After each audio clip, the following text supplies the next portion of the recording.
lettering friends, welcome back to my channel. If you're new here, I'm Jordan, a hand lettering artist and all-around creative person. I have a yellow lab named Tate, who you will probably hear throughout this video making noise. But anyways, let's get into today's video. I'm going to be talking about some common hand lettering mistakes to avoid if you're a beginner and how to fix them. I'm using a fine liner marker, and I'm gonna just preface this by saying it's not the best marker. Mistake number one is not picking up your marker.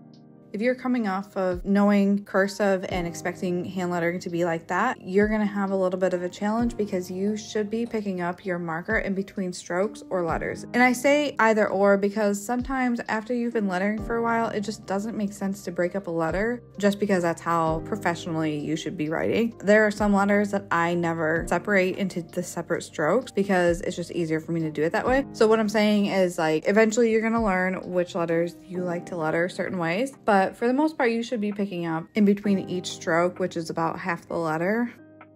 So here I've broken up the word hello into each stroke that I would be lifting my pen up for, and that is what you should be doing when you're hand lettering.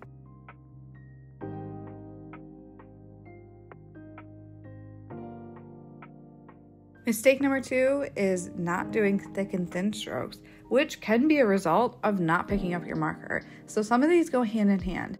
However, if you don't know how to do thick and thin strokes, you're gonna wanna make sure you practice that. And sometimes you're gonna need to practice more or less depending on which marker you have. So if you're using a new marker for the first time, it's always recommended to practice those thick and thin strokes before jumping right into the piece that you wanna write. I'm gonna be honest, writing and kind of getting myself to not do the correct thick and thin strokes was really difficult. So this probably wasn't the best example I could have given you, but hopefully you can tell the difference between the two hellos that I wrote here. Mistake number three is changing your angles when you're writing.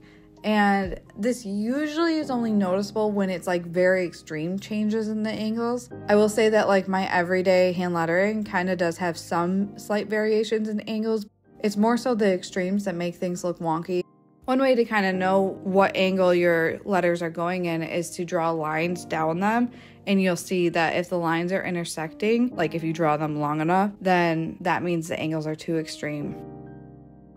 Hand lettering mistake number four is writing too fast, and writing too fast is going to give you problems like not doing your thick and thin strokes, not allowing you to pick up your marker because you're just writing too fast. So that's when you're going to start having lots of issues with your letters. Once you know what you're doing, it kind of becomes muscle memory and you do start to write faster. But when you're beginning, you should be writing pretty slow. The same rules apply for both digital lettering and physical lettering.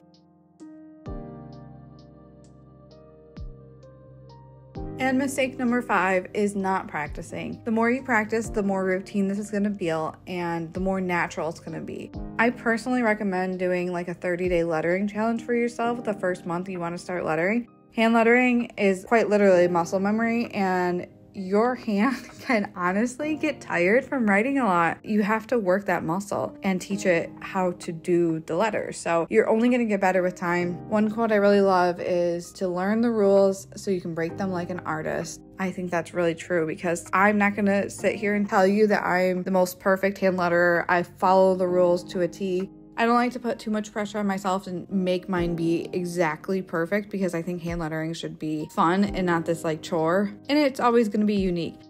I hope you enjoyed this video. If you did, I would love it if you hit the like button and maybe subscribe to me while you're at it. Have a great day, everyone.